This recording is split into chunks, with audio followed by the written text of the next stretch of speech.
In part one, we talked about the architect and then the mindset of Ruth and sacrifice.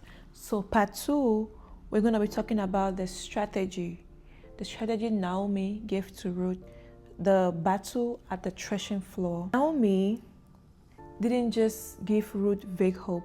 She strategically positioned Ruth for breakthrough, and she was very precise, and then she gave her this 3-step tactical blueprint, which she said: wash yourself up, put on perfume, and wear your best dress. Those were the 3 things she told Ruth to do prior to meeting Boaz at the threshing floor. Now let's look at the threshing floor, what the threshing floor is. The threshing floor is a place where you encounter all kinds of spirits. It is where the pride of Absalom walks. It is where the tyranny of Nebuchadnezzar operates, right? And you cannot walk onto a battlefield like that relying on physical beauty. And this threshing floor, judgments were carried out on the threshing floor. People's values were measured in the threshing floor. This was more than a business place. It was more than a physical market. There was a lot going on in the threshing floor. So let's look at the first strategy, which was the washing. Ruth was a widow, so Naomi told her to first of all wash off first. So she had to take off that grief, that sadness, that bitterness off of her. She had to come out of mourning. And then the second purpose of washing, it's also cleansing, purification. You have to purify yourself. You have to make sure you are in right standing with God before you go into the threshing floor. So she had to wash herself, make sure she was in God's plan and purpose, make sure she was in God's will before going to the threshing floor. And the next one is perfume. We know about King Solomon. Solomon had many wives and concubines, right? And Solomon was one of the richest kings in the Bible. And his wives had access to the most exotic perfumes.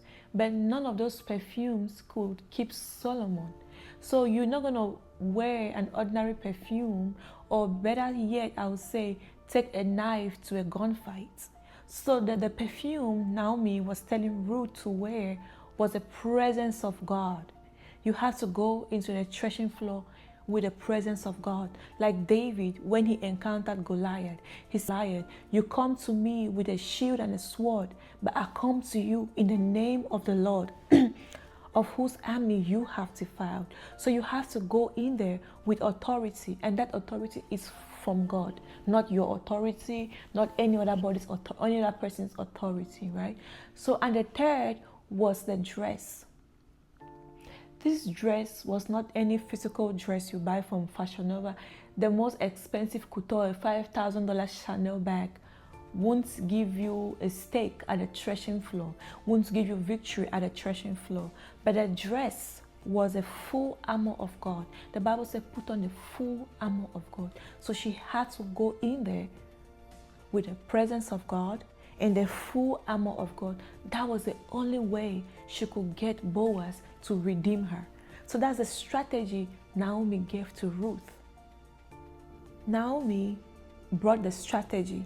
Ruth again came with the obedience, because whatever it sees, Naomi told Ruth, that is exactly what she did. She never for once doubted her.